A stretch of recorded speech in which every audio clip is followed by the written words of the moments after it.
সন্ধেবেলায় ঠাকুর ঘর থেকে পুজো করে বেরিয়ে এসে রাধা যেই তার বৌদি রমার ঘরের পাশ থেকে নিজের ঘরের দিকে যেতে যাবে, হঠাৎ রাধা তার বৌদি রমার ঘরের খোলা জানলা দিয়ে আলো আঁধারি অন্ধকার ঘরের ভেতর দিকে চোখ পড়তেই থমকে দাঁড়িয়ে পড়ে। থমকে দাঁড়িয়ে পড়তেই রাধা দেখতে পায় ঘরের মধ্যে জ্বলা হালকা হলুদ বাল্বের আলোয় তার বৌদি রমা ঘরের বিছানার পাশের যে শোকেসটা, সেই শোকেসের ভেতরে সাজানো যে মাটির বর্বর পুতুলটা আছে, সেই পুতুল দুটোর চোখের ভেতর থেকে কেমন যেন লাল জ্বলন্ত আলো ঠিকরে বেরোচ্ছে এবং সেই লাল জ্বলন্ত আলো সারা ঘরটাকে লাল আলোয় আলোকিত করে তুলেছে। আর সেই সঙ্গেই ঘরের মধ্যে থেকে কাদের যেন ফিসফিসানি কথার আওয়াজ শোনা যেতে লাগলো। ঘরের মধ্যে লাল আলোর আভা দেখতে পেয়ে আর কাদের যেন ফিসফিসানি কথার আওয়াজ শুনে রাধার মনে কি একটা সন্দেহ হতেই সে জানলা থেকে সরে ঘরের দরজা খুলে যেই ঘরের ভেতরে ঢুকে বিছানার পাশের শোকেসটার সামনে যেতে যাবে, অমনি সে বিস্ফারিত দৃষ্টিতে দেখতে পায় শোকেসের ভেতরে সাজানো মাটির বর্ব পুতুলটা বেরিয়ে এসে মানুষের রূপ ধারণ করে রাধার সামনে দাঁড়িয়ে রয়েছে। আর তাদের দুজনের চোখ থেকে একটা লাল জ্বলন্ত আগুন ঠিকরে বেরোচ্ছে। খিলখিল করে হাসতে হাসতে ফ্যাস ফ্যাসে গলায় রাধার দিকেই তাকিয়ে হাত নেড়ে নেড়ে তারা বলে চলেছে, এই মেয়ে, মেয়ে আয়, আমাদের কাছে আয়, আমরা একটু পুতুল খেলা খেলি। এই মেয়ে, মেয়ে আয়, আমাদের কাছে আয়, আমরা একটু পুতুল খেলা খেলি। মাটির বর্ব পুতুল দুটোকে মানুষ রূপণ করে শোকেসের বাইরে দাঁড়িয়ে থাকতে দেখে আর ওদের ওই কথাগুলো শুনে রাধা ভয়ে চিৎকার করে উঠে যেই ঘরের দরজা দিয়ে বাইরে ছুটে বেরোতে যাবে, দেখতে পায় ঘরের দরজার সামনে ওই বর্ব পুতুলের প্রেত দুটো দাঁড়িয়ে আর তার দিকে খিক খিক করে হাসছে। রাধা বর্ব পুতুলের প্রেত দুটোকে দরজার সামনে দাঁড়িয়ে থাকতে দেখে ভয়ে চিৎকার করে উঠল। রাধা ঘরের মধ্যে অজ্ঞান হয়ে পড়ে যায়। রাধাকে অজ্ঞান হয়ে পড়ে যেতে দেখে ওই বর্ব সাজের প্রেত দুটো একটা কান এঁটো করা হাসি হাসতে লাগলো রাধাকে দেখে।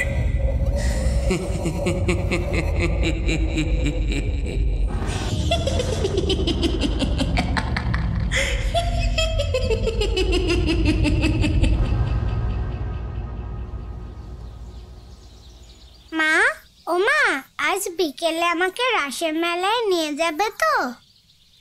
রিনি খেতে খেতে এই কথা তার মা রমাদেবীকে জিজ্ঞেস করায়। রমা তার ছোট্ট 6 বছরের মেয়ে রিনিকে খাওয়াতে খাওয়াতেই বলে খানিকটা গম্ভীর গলায়, নিয়ে যাব। তুমি যদি এখন লক্ষ্মী মেয়ের মতো দুপুরবেলা খেয়ে শুয়ে ঘুমিয়ে পড়ো, তাহলেই আজ বিকেলে তোমাকে রাসের মেলায় নিয়ে যাব। রমাদেবীর কথা শুনে রিনি খেতে খেতেই হাততালি দিতে লাগলো আর হাসতে হাসতে আদো আদো ভাবে বলল, কি মজা, কি মজা, আজকে আমি মার সাথে রাসের মেলায় যাব, গিয়ে অনেক খেলনা বাটি আর পুতুল কিনবো। এই কথা বলে রিনি হাততালি দিতে দিতে তাড়াতাড়ি দুপুরের খাওয়া সেরে নিয়ে ঘুমিয়ে পড়ে। এরপর বিকেল হতেই রিনি ঘুম থেকে উঠে খুব সুন্দর লাল রঙের টুকটুকে একটা জামা পরে খুব সুন্দরভাবে মাথার দুপাশে দুটো লাল ফিতে দিয়ে ছুটি বেঁধে কপালে কাজলের টিপ পরে খুব সুন্দর করে সেজে গুজে রমাদেবীর হাত ধরে বদ্যিপাড়ার তালতলার মাঠে রাসের মেলায় যায় রিনি। রিনি মায়ের সঙ্গে রাসের মেলায় গিয়ে দেখতে পায় তালতলার পুরো বড় মাঠটা জুড়ে রাসের মেলা বসেছে এবং সেই বদ্যিপাড়ার তালতলার মেলায় শুধু আনন্দপুরের গ্রামের লোকেরাই আসেনি, আনন্দপুরের আশেপাশের গ্রাম থেকেও অনেক মানুষ সেই রাসের মেলা দেখতে এসেছে। এরপরে রিনি মায়ের হাত ধরে মেলায় গিয়ে দেখে মেলায় নানা ধরনের মেয়েদের সাজের জিনিস থেকে শুরু করে বাচ্চাদের নানান ধরনের প্লাস্টিকের খেলনা, মাটির পুতুল, বাসনের দোকান, ফুলের দোকান, ঘর সাজানোর নানান ধরনের জিনিসপত্র ছাড়াও ঘুগনি, ফুচকা, ভেলপুরি, তেলেভাজা, জিলাপি এ সমস্ত নানান সুস্বাদু খাবারের দোকানও বসেছে। রিনির মা রমা দেবী মেলায় একটা বাসনের দোকানে গিয়ে কিছু বাসনপত্র দেখছিল, দরদামও করছিল। রিনির সেই সময় হঠাৎ করেই চোখ যায় বাসনের দোকানের পাশে একটা বুড়ির দিকে। বুড়িটার দিকে রিনির চোখ যেতেই সে দেখতে পায় সেই বুড়িটা বাসনের দোকানের পাশের চাটাই পেতে বসে নানান ধরনের মাটির পুতুল আর জন্তু জানোয়ার বিক্রি করছে। আর মাঝে মাঝেই খ্যানখ্যানে গলায় মেলার মাঝখানে চিৎকার করে বলছে, আমার কাছে নানান ধরনের পুতুল জন্তু জানোয়ার আছে, কেউ পুতুল নেবে গো? পুতুল, ভালো ভালো মাটির পুতুল আছে আমার কাছে, নেবে? বুড়িটার চিৎকার শুনে রিনি পুতুলগুলোর দিকে তাকায় আর দেখতে পায় জন্তু জানোয়ারগুলোর মধ্যে রয়েছে হাতি, ঘোড়া, বাঘ, সিংহ। এছাড়া পুতুলগুলোর মধ্যে আছে হলো বর বউয়ের পুতুল, গোপাল, রাধাকৃষ্ণ, লাফিং বুদ্ধা, আরও নানান ধরনের নানা সাইজের রং বেরঙের পুতুল সাজানো আছে তার কাছে। পুতুলগুলোর আকার আকৃতি দেখে মনে হচ্ছে পুতুলগুলো যেন জীবন্ত, এবং সেই পুতুল আর জন্তু জানোয়ারগুলো রেনির দিকে ড্যাব ড্যাবে চোখে তাকিয়ে আছে, যেন হাত দিলে মনে হয় এখনই যেন ওগুলো নড়ে চড়ে উঠবে খানিকটা মানুষের মতো করে। রিনির বুড়ির সামনে সাজানো ওই রং বেরঙের পুতুল আর জন্তু জানোয়ারগুলো দেখে বেশ ভালো লাগলো, এবং সে তখনই মায়ের শাড়ির আঁচলটা ধরে টানতে টানতে বলল, মুখে আঙুল দিয়ে আদো আদো গলায়, মা মা আমাকে একটা পুতুল কিনে দেবে গো? পুতুল, আমি পুতুল কিনবো মাটির। দেখো ওই বুড়ি ঠাকুমার কাছে কি সুন্দর মাটির পুতুল পাওয়া যাচ্ছে, তুমি দেখো না মা। রিনির কথা শুনে রমা খানিকটা বিরক্ত হয়ে বলল, আহ, কি হয়েছে? কি ডাকছিস কেন? দেখছিস না আমি বাসন কিনছি? রিনি তখন বাসনের দোকানের পাশে বসা ওই বুড়ির সামনে রাখা মাটির পুতুলগুলো দেখিয়ে বলে রমাকে, মা, ও মা, আমাকে একটা মাটির পুতুল কিনে দেবে? বাসনের দোকানের পাশে বুড়ি দিদাটা কি সুন্দর মাটির পুতুল বিক্রি করছে রং বেরঙের, মা দাও না কিনে। রিনির কথা শুনে রমা বাসনের দোকানের পাশে বসা বুড়িটার দিকে তাকায় আর দেখতে পায় একটা কালো শাড়ি পরা বুড়ি চাটাই পেতে বসে আছে, আর তার সামনে কতগুলো মাটির পুতুল সাজানো আছে। এছাড়া বুড়িটার সাজ পোশাক এবং চেহারা দেখে রমার খুব একটা ভালো লাগলো না, কারণ বুড়িটার গায়ের রং একদম সাদা ফ্যাট ফ্যাটে, চোখের মণি দুটো অদ্ভুত রকমের উজ্জ্বল, আর যে ওই বুড়ির চোখের দিকে তাকাবে বুড়ি যেন মনে হচ্ছে তাকেই ভস্ম করে দেবে ওর ওই উজ্জ্বল চোখের চাহনিতে। এছাড়াও বুড়িটার সারা শরীরে এবং মুখে অসংখ্য বলি রেখায় ভর্তি, মাথার চুলগুলো সাদা ধবধবে, একটাও কালো চুলের লেশ মাত্র নেই। বুড়িটার সাজ পোশাকও কেমন ধরনের যেন, পরনে কালো রঙের শাড়ি, দু হাত ভর্তি কালো লাল চুড়ি, কপালে একটা কালো রঙের বড় টিপ, এবং গলায় সবচেয়ে আশ্চর্যে রং বেরঙের পুঁতির হার। রমা বুড়িটার চেহারা আর সাজ পোশাক দেখে রেনির দিকে কটমট দৃষ্টিতে তাকায় আর খানিকটা রাগত কণ্ঠে রেনিকে বলে, না, তোকে ওই বুড়িটার কাছ থেকে পুতুল কিনতে হবে না। চল, তোকে অন্য জায়গা থেকে আরো সুন্দর মাটির পুতুল কিনে দেব। মায়ের কথা শুনে রেনি বেশ রেগে যায় একটু, এবং মায়ের হাতটা ছাড়িয়ে নিয়ে বলে, না না না, আমাকে ওই বুড়ি ঠাকুমার কাছ থেকেই কিনে দিতে হবে, আমি অন্য জায়গা থেকে কিনবো না, আমাকে ওখান থেকেই কিনে দাও। এই কথা বলে রিনি ভ্যাঁ ভ্যাঁ করে কাঁদতে শুরু করে মেলার ওই ভিড় লোকেদের মাঝে। রিনিকে এরকম অদ্ভুতভাবে ভ্যাঁ ভ্যাঁ করে কাঁদতে দেখে রমা খানিকটা অপ্রস্তুত হয়ে পড়ে, এবং সবকিছু শেষে মেয়ের কান্নার কাছে হার মেনে সে বলে ওঠে, আচ্ছা চল চল, ওই পুতুলগুলো কিনবি তো, চল কিনে দিচ্ছি। এই কথা বলে রমা রিনির হাত ধরে ওই বুড়িটার সামনে গিয়ে দাঁড়াতেই বুড়িটাও উজ্জ্বল দৃষ্টি দিয়ে রিনির দিকে তাকাতেই রমার বুড়িটার উজ্জ্বল দৃষ্টিটা দেখে খুব একটা ভালো লাগলো না। তারপরেই বুড়িটা যেন খিলখিল করে হেসে ওঠে। হিসে গলায় বলে ওঠে রিনিকে, দিদি ভাই, তুমি কি নেবে পুতুল না জন্তু জানোয়ার? হ্যাঁ, কোনটা তোমার পছন্দ বলো দেখিনি। বুড়িটার কথা শুনে রিনি কিছুক্ষণের জন্য পুতুল আর জন্তু জানোয়ারগুলোর দিকে চোখ বুলিয়ে নেয়, আর তারপরেই মাটির পুতুলগুলোর দিকে আঙুল দেখিয়ে বলে মায়ের দিকে তাকিয়ে, মা মা আমি ওই বড় বউ পুতুলটা নেব। রিনির মুখে এই কথা শুনে রমা বলে ওঠে, শুধু বড় বউ পুতুল? আর কোনো পুতুল নেবে না? মা, ও মা, আমি অন্য কোনো আর পুতুল কিনবো না, আমি ওই পুতুলটাই নেব। এই কথা বলে রিনি রাধাকৃষ্ণর পাশে রাখা ওই বড় বউ পুতুলটা হাতে তুলে নিতেই রমা বড় বউ পুতুলটার দিকে তাকিয়ে দেখে। বউ পুতুলটার পরনে একটা সুন্দর লাল সোনালী রঙের জরির কাজ করা খুব সুন্দর শাড়ি পরানো এবং মাথায় লাল টুকটুকে জরির ওড়না দেওয়া, কপালে লাল ছোট্ট টিপ। বউ পুতুলটার মুখের আদলখানি খুব সুন্দর। এছাড়া ওই বর পুতুলের পরনে ছোট্ট ছোট্ট সাদা কাপড়ের তৈরি করা একটা পাঞ্জাবি আর ধুতি, মাথায় তৈরি করা মাটির সাদা মুকুট আর গলায় ছোট্ট সাদার পুঁতির মালা। রমার দেখে মনে হলো বড় বউ পুতুলখানি একেবারে যেন জীবন্ত, যেন এখনই ওদের গায়ে হাত দিলে নড়ে চড়ে উঠবে, এমনই সুন্দর হাতের কাজ।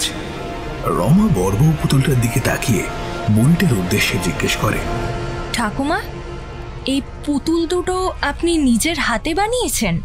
হ্যাঁ গো হ্যাঁ, চাটায়ের উপর যে পুতুল আর জন্তু জানোয়ারগুলো দেখছো, এইগুলো সব আমি নিজের হাতে বানিয়েছি। এইগুলো পোড়া মাটির তৈরি, বুঝলে বাছা? বুড়ির কথায় রমা বেশি পাত্তা না দিয়ে আবারও জিজ্ঞেস করলো, আচ্ছা, বড় বউ পুতুল দুটোর দাম কত? রমার মুখে দাম কথাটা শুনে বুড়িটা উজ্জ্বল দৃষ্টি দিয়ে কিছুক্ষণ রমার দিকে এমন ভাবে তাকিয়ে থাকে যেন রমার মনে হলো সে বুড়িটাকে ওই প্রশ্ন করে খুব ভুল কাজ করেছে। এরপর সেই বুড়ি রমার দিক থেকে দৃষ্টি সরিয়ে পুতুলটার দিকে তাকিয়ে বলে, 30 টাকা। বুড়িটার মুখে পুতুলটার দাম শুনে এক মুহূর্তের জন্য সময় নষ্ট না করে রমা ব্যাগ থেকে 3টে 10 টাকার নোট বের করে তাড়াতাড়ি বুড়িটার হাতে দিয়ে পুতুলটা ব্যাগে ঢুকিয়ে নেয় এবং রিমির হাত ধরে রমা চলে যায় কোনো রকমের তাড়াতাড়ি। কারণ রমা যতক্ষণ বুড়িটার সামনে দাঁড়িয়েছিল সেই বুড়ির চেহারা আর ওর ওই উজ্জ্বল চোখের চাহনি দেখে তার সারা শরীরে যেন ভয়ের একটা হিমশীতল রক্তস্রোত বয়ে যাচ্ছিল। এরপর রমা রিনি আরো বেশ কিছুক্ষণ মেলায় ঘোরে এবং রিনি মাটির বড় বউ পুতুলটা ছাড়া মায়ের কাছ থেকে আরো বায়না করে খেলনা বাটি কিনে মেলার খাবারের দোকান থেকে ভেলপুরি জিলাপি খেয়ে আবারও মায়ের হাত ধরে বাড়ির দিকে রওনা দেয়। বদ্যিপাড়ার তালতলার রাসের মেলা থেকে রিনিদের বাড়ি বেশ দূর ছিল, ওই 1 ঘন্টার মতো রাস্তা। রমা রিনিকে নিয়ে মেলার ভেতর থেকে বেরিয়ে বাইরে বেরিয়ে আসতেই কিছুটা এগোতেই দেখতে পায় কয়েকটা ভ্যান রিক্সা দাঁড়িয়ে রয়েছে। এরপর রমা একটা রিক্সা ভাড়া করে রিনিকে নিয়ে বাড়ির পথে রওনা দেয় ঠিকই, কিন্তু গ্রামের অন্ধকার পথ ধরে রিক্সা দিয়ে বাড়ির পথে যেতে যেতে রমার সামনে মনে হলো তাদের রিক্সার পেছন পেছন কেউ যেন নূপুরের পায়ে হেঁটে হেঁটে আসছে এবং যে রিক্সার পেছন পেছন হেঁটে হেঁটে আসছে তার শরীর থেকে একটা তীব্র রজনীগন্ধা ফুলের গন্ধ ভেসে আসছে। রিক্সার পেছন থেকে নূপুরের ছনছনানি আওয়াজ পেয়ে রমা বারবার পেছন ফিরে তাকায়, কিন্তু কাউকেই সে দেখতে পায় না। কিন্তু রমার সমানে মনে হতে লাগলো তাদের রিক্সার পেছন পেছন অদৃশ্য কেউ যেন নূপুর পায়ে হেঁটে আসছে তাদেরকেই লক্ষ্য করে। এরপর বেশ কিছুটা সময় রিকশার পিছন থেকে নূপুরের ছনছনানি আওয়াজটা ভেসে আসে ঠিকই, কিন্তু বাড়ির কিছুটা আগে একটা শীতলা মা ও মনসা মায়ের মন্দির পড়ে। রিকশাটা মন্দিরের সামনে থেকে যাওয়ার পর রমা লক্ষ্য করল সেই অদৃশ্য ব্যক্তির নূপুরের ছনছনানি আওয়াজটা আর কানে ভেসে আসছে না। এরপর রিকশাটা রিনিদের বাড়ির সামনে দাঁড়াতেই রিনি আর রিনির মা নেমে পড়ে এবং রিনি রিকশা থেকে নেমে দৌড়ে বাড়ির ভেতর চলে যায়। আর অন্যদিকে রমা রিকশা চালককে রিকশা ভাড়া মিটিয়ে যেই বাড়ির ভেতর ঢুকতে যাবে, রিকশা চালকটা বলে ওঠে রমা দেবীর উদ্দেশ্যে, বৌদি একটা কথা বলবো, শুনবেন? পেছন দিক থেকে রিকশা চালকের কথা শুনে রমা দেবী বাড়ি ঢোকার সদর দরজার মুখে থমকে দাঁড়িয়ে পড়ে এবং রিকশা চালকের দিকে ফিরে সে বলে ওঠে, কি কথা বলুন। রমা দেবীর প্রশ্ন শুনে রিকশা চালকটি তখন বলে খানিকটা ভয়ার্ত এবং কাঁপা কাঁপা গলায়, বৌদি, আমি যখন আপনাকে আর আপনার মেয়েকে তালতলার রাসের মেলা থেকে রিক্সা চালিয়ে নিয়ে আসছিলাম, আমার সমানে মনে হচ্ছিল রিক্সায় আপনারা দুজন ছাড়া আরও দুজন, মানে মোট 4 জন বসেছিল। কারণ রিক্সা তখন এতটাই ভারী হয়ে উঠেছিল যে আমার চালাতে খুব কষ্ট হচ্ছিল। এরপর আপনাদের পাড়ার মোড়ে শীতলা মনসা মন্দিরের সামনে আমার রিক্সাটা আসতেই হঠাৎ যেন মনে হলো আমার রিক্সাটা হালকা হয়ে গেল, যেন আপনারা দুজন ছাড়া আরও দুজন রিক্সা থেকে হঠাৎ নেমে গেল। রিকশা চালকের মুখে এই কথা শুনে রমার কিছুক্ষণ আগে রিকশার পেছনে অদৃশ্য ব্যক্তির ওই নূপুরের ছনছনানি আওয়াজটার কথা মনে পড়ে যায়। কিন্তু রিকশা চালকের কথাগুলো শুনে রমা বলে, এ তোমার মনের ভুল ভাই। এই কথা বলে রিকশা চালকের সঙ্গে আর বেশি কথা না বাড়িয়ে বাড়ির ভেতর চলে আসে সে। বাড়ির ভেতর ঢুকে খোলা আঙিনা পেরিয়ে রমা যেই নিজের ঘরের ভেতর ঢুকতে যাবে, হঠাৎ তার চোখ যায় আঙিনার একদম কোণার দিকে একটা বড় পেয়ারা গাছ আছে, সেই গাছের দিকে। এবং সেই গাছের দিকে রমার চোখ যেতেই আঙিনায় জ্বলা হালকা হলুদ বাল্বের আলোয় দেখতে পায় ওই পেয়ারা গাছের একটা বড় মোটা ডালে রিনির মেলা থেকে কিছুক্ষণ আগে কিনা বড় বউ পুতুলের মধ্যে বর পুতুলটা মাটির পুতুল থেকে যেন যেন জীবন্ত মানুষের রূপ ধারণ করে ওই পেয়ারা গাছের ডালে পা ঝুলিয়ে বসে আছে এবং তার পা দুটো লম্বা হয়ে মাটিতে ঢেকে রয়েছে। আর রমার দিকে তাকিয়ে সাবুদের মতো একটা হাসি হাসছে। অন্ধকার উঠোনের মাঝখানে এই রকম ভয়ঙ্কর দৃশ্য দেখে রমা সঙ্গে সঙ্গে ভয়ে চোখটা বন্ধ করে নেয়। রাম নাম জপ করতে থাকে সে। তারপর কিছুক্ষণ পর চোখ খুলতেই পেয়ারা গাছের দিকে তাকিয়ে দেখে রিনির মেলা থেকে কেনা বর বউ পুতুলের মধ্যে বর পুতুলটা মানুষের রূপ ধারণ করে কোথায় পেয়ারা গাছের ডালে বসে। কোথাও তো কেউ নেই, পুরোটাই ফাঁকা। পেয়ারা গাছের ডালে কিছুই দেখা যাচ্ছে না। কিন্তু এই ভয়ঙ্কর দৃশ্য দেখা মাত্র রমাদেবী ভয়ে তাড়াতাড়ি ঘরে ঢুকে আসে। আর ঘরেই সে দেখতে পায় রিনি মেলা থেকে কেনা বর বউ পুতুল দুটো আর খেলনা বাটি নিয়ে ইতিমধ্যে বিছানার উপর সব ছড়িয়ে ছিটিয়ে খেলতে বসে গেছে। রিনিকে বিছানার মধ্যে খেলনা পাতি বসে খেলতে দেখে সে রেগে গিয়ে বলে, এই রিনি, রিনি, তোকে কতবার বারণ করেছি না বিছানায় খেলনা নিয়ে বসবি না, যা গিয়ে মাটিতে বসে খেল। মায়ের ধমক শুনে রিনি সঙ্গে সঙ্গে খেলনাগুলো নিয়ে বিছানা থেকে মাটিতে বসে পড়ে। আর অন্যদিকে রমা হাতে সাইড ব্যাগটা আলনায় ঝুলিয়ে রেখে ঘর থেকে বেরোতে যাবে, রিনির দিকে তাকিয়ে তাকে উদ্দেশ্য করে বলে ওঠে, এই শোন রিনি, আমি রাতের রান্না করতে গেলাম, রান্না হয়ে গেলে ডাকবো, খেতে চলে আসবি কিন্তু। রমার কথা শুনে রিনি বলল, আচ্ছা মা, ঠিক আছে। এরপর রমাদেবী যেই ঘর থেকে বেরোতে যাবে, রিনি সেই বড় বউ পুতুলটা হাতে নিয়ে রমাদেবীর উদ্দেশ্যে বলে ওঠে, মা মা, ওই বড় বউ পুতুলগুলো কি সুন্দর দেখো, ওরা আমার দিকে তাকিয়ে কি সুন্দর হাসছে দেখো মা। মা, আমি ওদের নিয়ে খেলা করছি যেন মনে হচ্ছে কোনো পুতুলের সঙ্গে নয়, মানুষের সাথে খেলা করছি। রিনির শেষ কথাগুলো রমার কানে যেতেই তার বুকের ভেতর থেকে মুহূর্তের মধ্যে কেমন যেন একটা হিমশীতল রক্তস্রোত বয়ে যায়। সঙ্গে সঙ্গে ওই পুতুলটার দিকে তাকাতেই সে দেখতে পায় বরপুর পুতুল দুটোর চোখ যেন জীবন্ত হয়ে উঠেছে মানুষের চোখের মতো, এবং উজ্জ্বল একটা দৃষ্টি দিয়ে তার দিকে তাকিয়ে আছে। এই দৃশ্য দেখা মাত্র রমার বুকের মধ্যে অজানা একটা ভয়, একটা আশঙ্কা হতে থাকে, আর মনে হতে থাকে শুধু বড় কিছু একটা বিপদ ঘটবে। কিন্তু কি সেই বিপদ তা রমা বুঝতে পারল না। এরপর রমা সেখানে বেশিক্ষণ না দাঁড়িয়ে ভয়ে রান্নাঘরের দিকে চলে যায়। রিনি ঘরে এক মনে সেই পুতুল দুটো নিয়ে খেলতে থাকে। এরপর রাত হতেই রিনি খেয়ে দিয়ে শুয়ে পড়ে। হঠাৎ মাঝরাতে একটা ঠান্ডা কনকনে নিঃশ্বাস তার মুখের উপর লাগতেই সে অস্বস্তিতে রিনির ঘুমটা ভেঙে যায়। ঘুমটা ভেঙে যেতেই সে যা দেখে তা হলো তার বিছানার পাশে লাল টুকটুকে বেনারসি শাড়ি পরা, মাথায় লাল ওড়না দিয়ে ও গলায় রজনীগন্ধার মালা পরে একদম নতুন বউয়ের সাজে সজ্জিত হয়ে একটা মেয়ে দাঁড়িয়ে রয়েছে। রিনির দিকে কেমন একটা ভাবে তাকিয়ে রয়েছে। জোরে জোরে ঠান্ডা নিঃশ্বাস ফেলছে সে রিনির মুখের দিকে। রিনি অচেনা নতুন বউ সাজের মেয়েটিকে দেখে জিজ্ঞেস করে ওঠে, আপনি কে? এই মাঝরাতে আমার ঘরে কি করতে এসেছেন? রিনির কথা শুনে নতুন বউ সাজে সেই মেয়েটি খিলখিল করে হেসে ওঠে, বলে,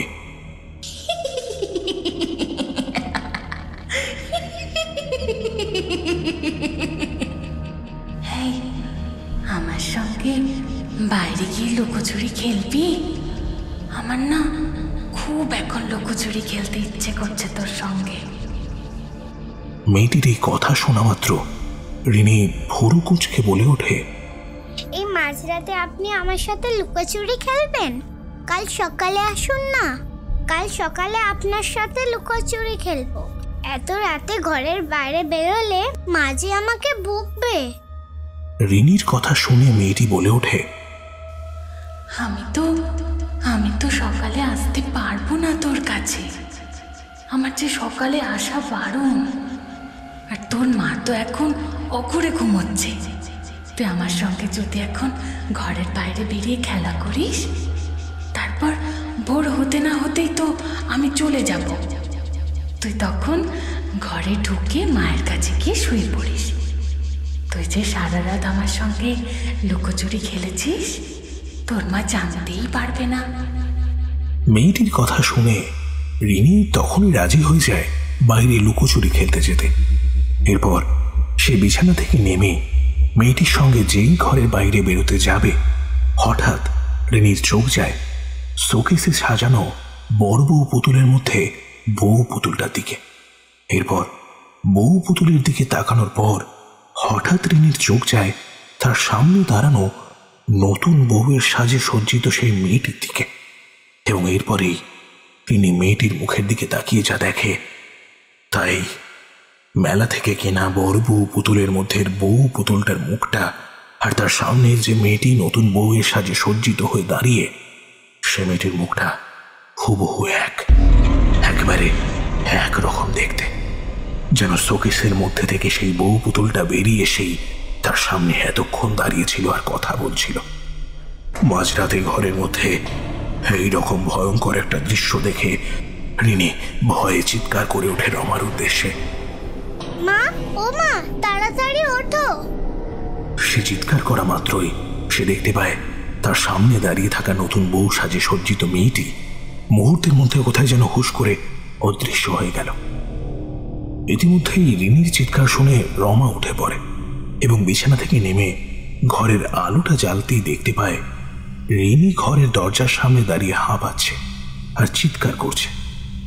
রিনিকে ওইভাবে চিৎকার করতে দেখে রমা সঙ্গে সঙ্গে তার দিকে ছুটে যায়। রিনিকে জড়িয়ে ধরে জিজ্ঞেস করে, রিনিমা, কি হয়েছে? তুই দরজার সামনে দাঁড়িয়ে চিৎকার করছিস কেন এইভাবে? মাকে দেখা মাত্রই রিনি জড়িয়ে ধরে তাকে। হাঁপাতে হাঁপাতে কিছুক্ষণ তার সঙ্গে কি কি ঘটনা ঘটেছে সমস্তটা মাকে খুলে বলতেই রমা রিনির মুখ থেকে সমস্ত ঘটনা শুনে অবাক হয়ে যায়। আর রিনির দিকে তাকিয়ে মাথায় হাত বোলাতে বোলাতে বলে, তুই কি বলছিস কিরিনি? ওই শোকেসের মধ্যে থাকা বউ পুতুলটা তোর সামনে মানুষ রূপ ধারণ করে দাঁড়িয়েছিল আর বলছিল তোকে লুকোচুরি খেলতে বাইরে যেতে। রমার কথা শুনে রিনি বলে, হ্যাঁ গো মা, সত্যি সত্যি বলছিল, বিশ্বাস করো। এই তোমার গা ছুঁয়ে বলছি, আমি একটাও কথা মিথ্যা কথা বলছি না। সত্যি সত্যি ওই বউ পুতুলটা মানুষ রূপ ধারণ করে আমার সামনে দাঁড়িয়েছিল। আমাকে এই মাঝরাতে বাইরে লুকোচুরি খেলতে বারবার জোর করছিল। রিনির কথাগুলো শুনে রমার মুখে একটা অজানা ভয়ের চিন্তার রেখা ফুটে ওঠে, কিন্তু সেটা রিনিকে বুঝতে না দিয়েই তাকে কোলে তুলে বিছানায় নিয়ে গিয়ে শুইয়ে দেয় সে, এবং রিনিকে মাথায় হাত বুলিয়ে ঘুম পাড়াতে পাড়াতেই বলতে থাকে, না সোনা, এ তোমার মনের ভুল। তুমি হয়তো ঘুমের মধ্যে স্বপ্ন দেখেছ। মাটির পুতুল কখনো মানুষ হতে পারে না। এরপর রিনিকে ঘুমিয়ে পড়তে দেখে রমা যেই ঘরের আলো নিভিয়ে শুতে যাবে, হঠাৎ তার চোখ যায় শোকেসে সাজানো রিনির সদ্য কিনা বর বউ পুতুলটার দিকে, এবং সে দেখতে পায় সেই পুতুল দুটোর চোখগুলো যেন লাল উজ্জ্বলভাবে জ্বলছে এবং তারই দিকে যেন লাল জ্বলন্ত দৃষ্টি দিয়ে তাকিয়ে রয়েছে। রমা পুতুল দুটোর উজ্জ্বল জ্বলন্ত চোখগুলো সহ্য করতে না পেরে সঙ্গে সঙ্গে বিছানায় শুয়ে পড়ে, চোখ বন্ধ করে ঘুমানোর চেষ্টা করে, কিন্তু তার সমানই মনে হতে থাকে ঘরের মধ্যে কেউ যেন নপুর পায়ে ছনছন আওয়াজ তুলে হেঁটে বেড়াচ্ছে সারা ঘর জুড়ে, আর মাঝে মাঝেই এক পুরুষ আর এক নারীর মিলিত কথার ফিসফিসানি আওয়াজ তার কানে ভেসে আসতে লাগলো। ভয়ে সে চোখ বন্ধ করে নেয়। তার মনে হয় কোনো সদ্য বিবাহিতা স্বামী স্ত্রী যেন নিজেদের মধ্যে কথা বলছে। রমা নপুরের ছনছনানির আওয়াজ আর পুরুষ এবং নারীর এই ফিসফিসানি কথার আওয়াজ শুনতে শুনতে কখন যেন ঘুমিয়ে পড়েছিল নিজের অজান্তেই। মেজ বৌমা, ও মেজ বৌমা, তোমার ঘুম ভাঙলো তাড়াতাড়ি? এইদিকে এসো তো, একবার এসে দেখে যাও উঠোনে এইগুলো কার পায়ের ছাপ। পরদিন সকালে রমার শাশুড়ি হরিমতির বাঁচখাই গলার চিৎকারে রমার ঘুমটা ভাঙে। ঘুম ভাঙতেই সে বিছানা ছেড়ে উঠতে উঠতে হাই তুলতে তুলতে খানিকটা বিরক্ত ভরা সুরেই বলে ওঠে, মায়ের আবার কি হলো? এত সকালে চিৎকার করছে কেন? এই কথা বলতে বলতে রমা দরজা খুলে বাইরে বেরিয়ে এসে দেখে তার শাশুড়ি হরিমতি কোমরে হাত দিয়ে উঠোনের মাঝখানে দাঁড়িয়ে রয়েছে মুখ নিচু করে। শাশুড়িকে ওইভাবে দাঁড়িয়ে থাকতে দেখে রমা জিজ্ঞেস করল, মা, কি হয়েছে? আপনি এত সকালে চিৎকার করছেন কেন? রমাকে ঘর থেকে বেরোতে দেখে হরিমতি রমার দিকে এগিয়ে আসে এবং উঠোনের মাটির দিকে আঙুল দিয়ে দেখিয়ে বলে, খানিকটা ভয়ার্ত এবং কাঁপা কাঁপা গলায়, বৌমা, ও মেজ বৌমা, এই উঠোনের মাঝখানে আলতাপাড়া পায়ের ছাপ, এগুলো কার গো? হ্যাঁ? হরিমতির কথা শুনে রমা খোলা উঠোনের দিকে তাকায় আর দেখতে পায় সারা উঠোন জুড়ে কার যেন কতগুলো আলতা পরা পায়ের ছাপ স্পষ্ট। সারা উঠোন জুড়ে এদিক ওদিক চলে গিয়েছে। আলতা পরা পায়ের ছাপগুলো দেখে স্পষ্টই বোঝা যাচ্ছে কোনো মহিলার পায়ের ছাপ, যেন কোনো নতুন বউ সদ্য বিয়ের পর শ্বশুরালয়ে ঢোকার সময় দুধে আলতা থালায় পা রেখে এই উঠোন দিয়ে প্রবেশ করেছে, কারণ পায়ের ছাপগুলো সদর দরজা থেকে পুরোপুরি বাড়ির অন্দর পর্যন্ত এসেছে। সারা উঠোন এবং বাড়ি জুড়ে আলতা পরা পায়ের ছাপগুলো দেখে রমা বেশ ভয় পেয়ে যায় এবং তার শাশুড়ি মার দিকে তাকিয়ে খানিকটা চিন্তিত এবং ভয়ার্ত গলায় বলল, মা, আমাদের বাড়ির উঠোনে আলতা পরা পায়ের ছাপগুলো এলো কি করে? আমাদের তো সারা রাত বাড়ির সদর দরজা বন্ধ থাকে। বাইরের লোকের পক্ষে তো বাড়ির ভিতরে ঢোকা অসম্ভব। রমার কথাগুলো শুনে হরিমতিও চিন্তিত মুখে বলে, হ্যাঁ গো মেজ বৌমা, তুমি ঠিকই বলেছ। সারা রাত তো বাড়ির সদর দরজা বন্ধ ছিল, কিন্তু বাড়ির সদর দরজা বন্ধ থাকা সত্ত্বেও বাড়ির ভেতর আলতা পরা পায়ের ছাপগুলো এলো কি করে? আর এই আলতা পরা পায়ের ছাপগুলো কার? এ তো আমার মনের মধ্যেও প্রশ্ন বারবার জেগে উঠেছে। আচ্ছা মেজ বৌমা, এই বাড়িতে আবার কোনো অশরীরী আত্মা বা প্রেতাত্মা প্রবেশ করেনি তো? হ্যাঁ, হরিমতির মুখে অশরীরী আত্মা প্রেতাত্মার কথা শুনে রমার বুকের ভেতরটা ভয়ে ঢিপ ঢিপ করতে থাকে এবং সঙ্গে সঙ্গে মনে পড়ে যায় গতকাল মেলা থেকে কেনা ওই বড় বউ পুতুলটার কথা এবং তাদের ওই লাল জ্বলন্ত উজ্জ্বল চোখের চাহনি। হরিমতি ও রমার কথার মাঝে রাতুলের ইতিমধ্যেই গলা শোনা যায়। সে ঘুম চোখ কচলাতে কচলাতে ঘর থেকে বেরিয়ে আসতে আসতে বলছে রমার উদ্দেশ্যে, ও মেজ বৌদি, মেজ বৌদি, তাড়াতাড়ি আমার জন্য চা বসাও, আমাকে যে দোকানে যেতে হবে। রাতুলের গলা শুনে হরিমতি রমাকে বলে, মেজ বৌমা, তুমি বরঞ্চ জল দিয়ে সারা উঠোন থেকে আলতা পরা পায়ের ছাপগুলো তুলে পরিষ্কার করো, আমি বরঞ্চ আজ রাতুলের চাটা বানিয়ে দিচ্ছি, কেমন? এই কথা বলে হরিমতি রান্নাঘরে রাতুলের জন্য চা বানাতে চলে যায়।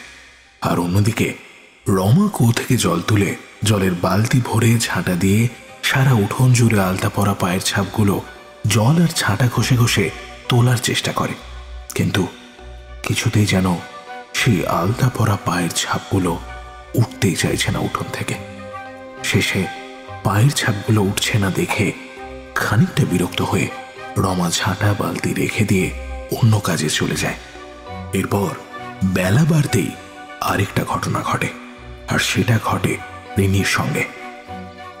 রমা রান্নাঘরে দুপুরের রান্না করছিল, ওইদিকে হরিমতি স্নান সেরে ঠাকুর ঘরে পুজো করছিল এবং রিনি রান্নাঘরের সামনের ওই খোলা বারান্দায় গতকালের মেলা থেকে কিনে আনা খেলনাগুলো নিয়ে খেলা করছিল মন দিয়ে।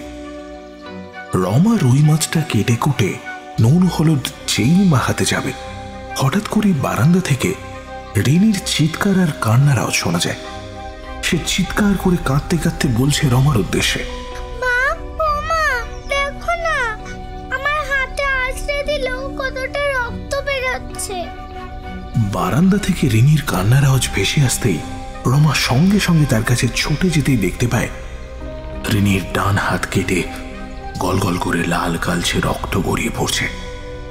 রিনির হাত কেটে রক্ত বেরোতে দেখে রমা শাড়ির আঁচলের একটা কোণের অনেকটা কাপড় ছিঁড়ে নিয়ে তার হাতের ওই কাটা রক্তাক্ত জায়গাটায় ছেঁড়া কাপড়ের টুকরো বাঁধতে বাঁধতে জিজ্ঞাসা করে কান্না মাখানো গলায়, তুই তো খেলনা নিয়ে খেলা করছিলিস, হাত কাটলি কি করে?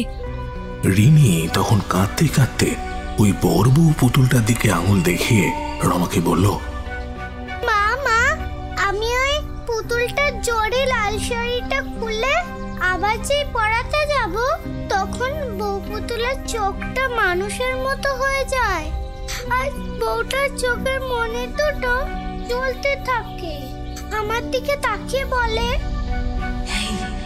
এই আমার গা থেকে লাল শাড়িটা খুললি কেন রে? পড়া বলছি আগে, নয়তো তোকে গলা টিপে শেষ করে দেবো এক্ষুনি খুকি। রিনির মুখে এই কথা শুনে রমা ভয়ে ভয়ে পুতুলটার দিকে তাকায়, বলে, রিনিমা, আমি এই পুতুলটা এখন ঘরে রেখে আসছি, তোমাকে এখন এই পুতুলটা নিয়ে খেলতে হবে না, তুমি বরঞ্চ অন্যগুলো নিয়ে খেলো। এই কথা বলে রমা রিনির কাছ থেকে পুতুলটা নিয়ে ঘরে শোকেসের মধ্যে রেখে এসে যেই রান্নাঘরে ঢুকতে যাবে, দেখে লাল বেনারসি শাড়ি পরা, মাথায় লাল ওড়না আর মুকুট পরা নতুন বউ সাজে সজ্জিত একটি মেয়ে কিছুক্ষণ আগে ওই হলুদ নুন মাখিয়ে রাখা কাঁচা মাছগুলো থালার সামনে বসে মাথা নিচু করে ওই থালা থেকে কাঁচা মাছগুলো তুলে মুখের সামনে ধরে কড়মড় করে চিবিয়ে চিবিয়ে খাচ্ছে। নতুন বউ সাজে সজ্জিত এই অচেনা মেয়েটিকে ওইভাবে কাঁচা মাছ চিবিয়ে চিবিয়ে খেতে দেখে রমা চিৎকার করে বলে ওঠে, এই মেয়ে, তুমি কে? এইভাবে কাঁচা মাছ চিবিয়ে খাচ্ছ কেন? রমার চিৎকার শুনে মেয়েটা রমার দিকে মুখ তুলে তাকাতেই বিস্ফারিত দৃষ্টিতে রমা যা দেখে, গতকাল মেলা থেকে রেনির কেনা বড় বউ পুতুলগুলোর মধ্যে ওই বউ পুতুলটাই আবারও মানুষের রূপ ধারণ করে রান্নাঘরের মধ্যে এসে কাঁচা মাছগুলোকে এমন করে চিবিয়ে চিবিয়ে খাচ্ছে। কাঁচা মাছ ওইভাবে চিবিয়ে খাওয়ার জন্য বউটার ঠোঁটের দুপাশ থেকে কাঁচা মাছের লাল কালচে রক্ত গড়িয়ে পড়ছে এবং রমার দিকে তাকিয়ে তাকিয়ে হাসছে সে। নাকি সুরে কাঁদতে কাঁদতে বলছে সেই বউটা, আমার না খুব মাছ খেতে ইচ্ছে করছিল, তাই তো তোদের রান্নাঘরে ঢুকে একটু মাছ কাটছি। একটু আমাকে মাছ খেতে দিন না রে, অনেকদিন আমি মাছ খাইনি। এই কথা বলে মেয়েটা থালা থেকে কাঁচা মাছ তুলে কচমচ করে চিবিয়ে খেতে থাকলো। রমা রান্নাঘরের মধ্যে এই ভয়ঙ্কর দৃশ্য আর সহ্য করতে না পেরে স্নায়ুর উপর আস্থা হারিয়ে রান্নাঘরের মধ্যেই অজ্ঞান হয়ে পড়ে। বৌমা, ও মেজো বৌমা, তোমার কি হয়েছিল গো এমন? হ্যাঁ, একেবারে তুমি রান্নাঘরের মধ্যে অজ্ঞান হয়ে পড়ে গিয়েছিলে। হরিমতির প্রশ্ন শুনে কিছুক্ষণ আগে রান্নাঘরে তার সঙ্গে কি কি ঘটনা ঘটেছে সব কথা চেপে গিয়ে মাথায় হাত দিয়ে ক্লান্ত গলায় রমা বলল, আসলে মা, সকাল থেকে কিছু খাইনি তো, খালি পেট ছিল, তাই মাথাটা ঘুরে গিয়েছিল। রমার কথা শুনে হরিমতি বলল, আজ আর তোমাকে রান্নাঘরে রান্না করতে যেতে হবে না, তুমি বরঞ্চ ঘরে শুয়ে আজকের দিনটা বিশ্রাম নাও। হ্যাঁ, আমি আর রাধা আজকের দিনটা রান্না বরঞ্চ সামলে নিচ্ছি, আর আমি রাধাকে দিয়ে তোমার জন্য একটু দই চিড়ে মেখে পাঠাচ্ছি। তুমি ওটা খেয়ে শুয়ে থাকো বরঞ্চ, দুপুরে রান্না হলে আমি তোমাকে ডাকবো, কেমন? এই কথা বলে হরিমতি রান্নাঘরে চলে যেতেই রমার চোখ যায় শোকেসের ভেতরে সাজানো বড় বউ পুতুলটার দিকে এবং তাকিয়ে দেখে দুটো পুতুলের চোখ যেন লাল জ্বলন্ত আগুনের মতো দাউ দাউ করে জ্বলছে এবং ওই লাল আগুনের মতো জ্বলন্ত চোখ দিয়ে তাকে এখনই যেন ভস্ম করে দেবে। রমা পুতুল দুটোর জ্বলন্ত চোখের দৃষ্টি সহ্য করতে না পেরে সঙ্গে সঙ্গে চোখ বন্ধ করে নেয়।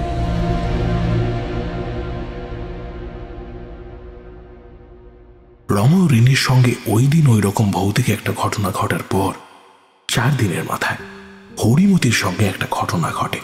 কিন্তু এই 4 দিন রমা এবং রিনির সঙ্গে আর কোনো ভৌতিক ঘটনা ঘটেনি।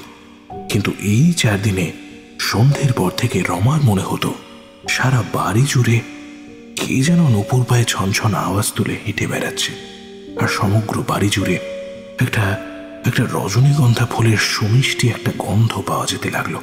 আর সেই সঙ্গেই অদৃশ্য এক নারী আর পুরুষ কণ্ঠের সম্মিলিত ফিসফিসানি আওয়াজ। রমা এগুলো শুনতে পায় ঠিকই, কিন্তু বাড়ির কোথা থেকে আওয়াজগুলো ভেসে আসছে তা সে বুঝতে পারে না।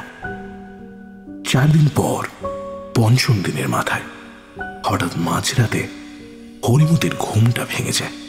ঘুমটা ভেঙে যাওয়ার পর হরিমতির কলঘরে প্রকৃতির ডাকে সাড়া দেওয়ার প্রয়োজন হয়, তাই সে বিছানা ছেড়ে উঠে ঘরের দরজা খুলে যেই ঘর থেকে বেরিয়ে উঠোন পেরিয়ে বাড়ির পিছনের ওই কলঘরে যেতে যাবে, হঠাৎ হরিমতির কানে কিছু ফিসফিসানি কথার আওয়াজ ভেসে আসে।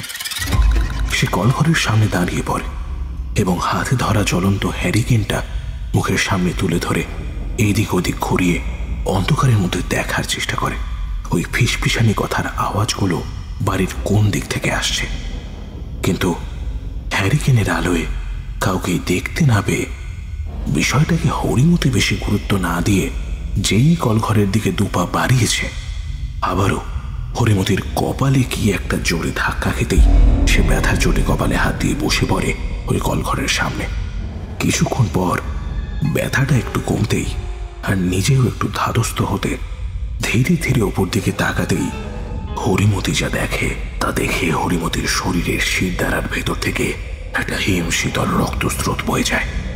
হরিমতি বিস্ফারিত দৃষ্টিতে উপরের দিকে তাকাতেই দেখতে পায় কলঘরের পাশে যে ঝাঁকড়া জাম গাছটা আছে, সেই জাম গাছের ডালে রিনির সদ্য মেলা থেকে কিনে আনা সেই বড় বউ পুতুলটা মানুষের রূপ ধারণ করে জাম গাছের ডালে লম্বা লম্বা পা ঝুলিয়ে একে অপরকে জড়িয়ে ধরে বসে রয়েছে আর গল্প করছে হেসে হেসে। তাদের ওই লম্বা পাগুলো মাটি পর্যন্ত ছুঁয়ে। এই ভয়ঙ্কর দৃশ্য দেখে হরিমতির বুঝতে অসুবিধা হলো না যে এবার যে ওই ফিসফিসানি কথার আওয়াজগুলো কোথা থেকে আসছিল একটু আগে।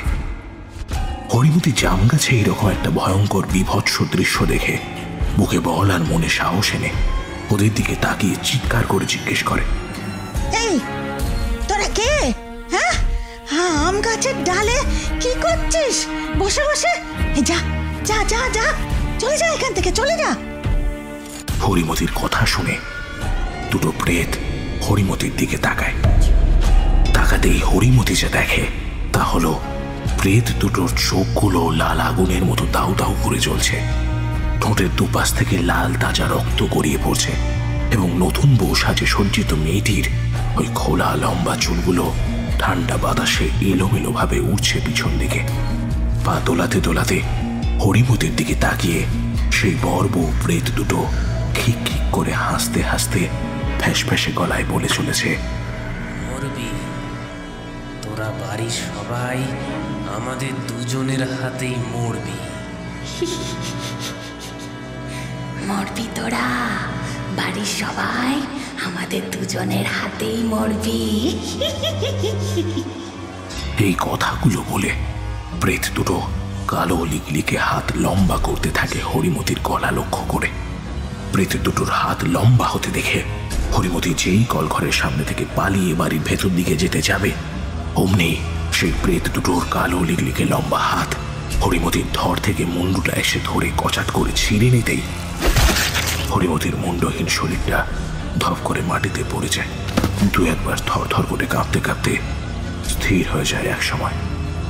অন্যদিকে হরিমতির কাটা মুন্ডুটা ধরে সেই বর্ব প্রেত দুটো মহা আনন্দে কচমচ করে চিবিয়ে চিবিয়ে তাদের ভোজ খেতে শুরু করে। দুজনেই খিলখিল করে হাসতে থাকে।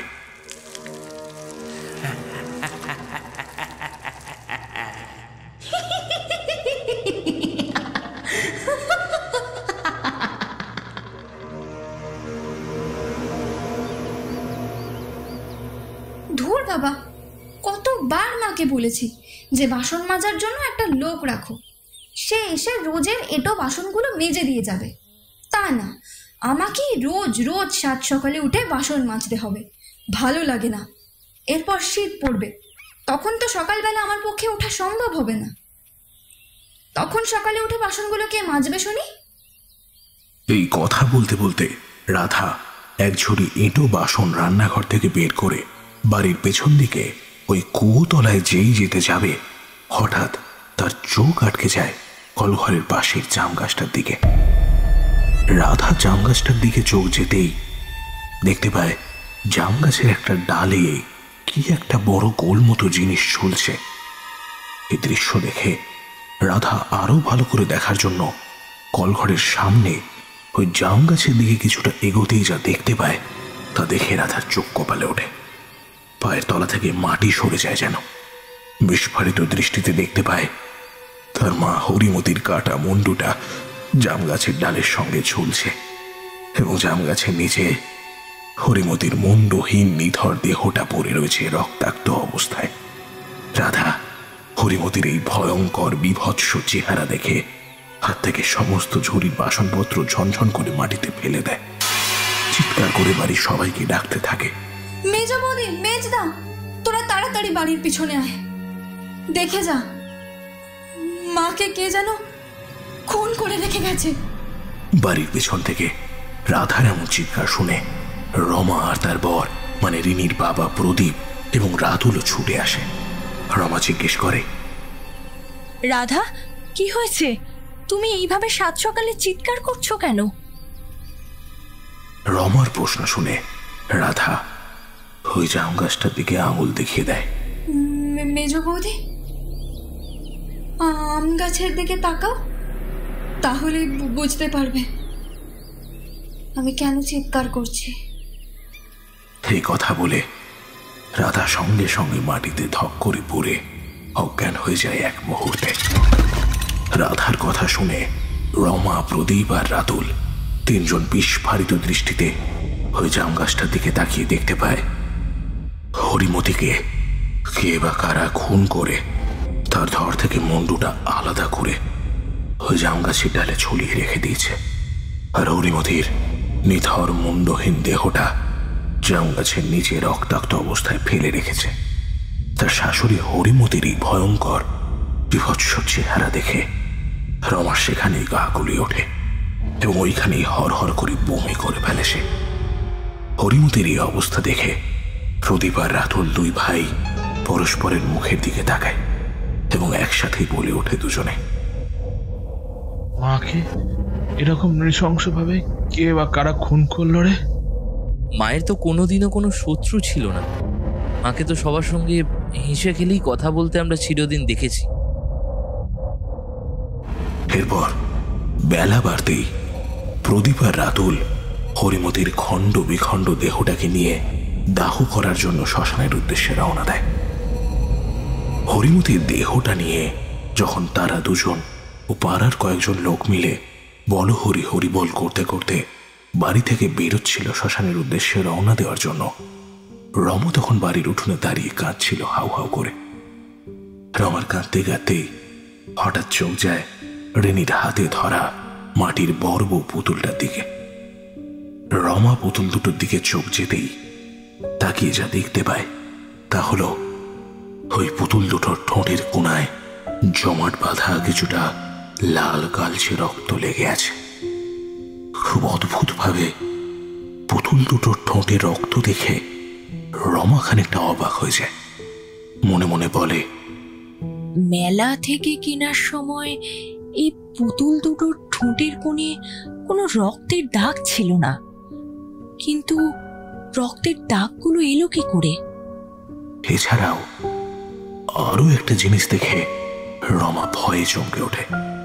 সেটা হলো হরিমতিকে যখন বাড়ি থেকে বের করে শ্মশানের উদ্দেশ্যে নিয়ে যাওয়া হচ্ছিল, সেই পুতুল দুটোর ঠোঁটে যেন চওড়া একটা হাসি ফুটে উঠেছে, যেন হরিমতির নিথর দেহটা বাড়ি থেকে বেরিয়ে যেতে দেখে তারা খুব খুশি হয়েছে।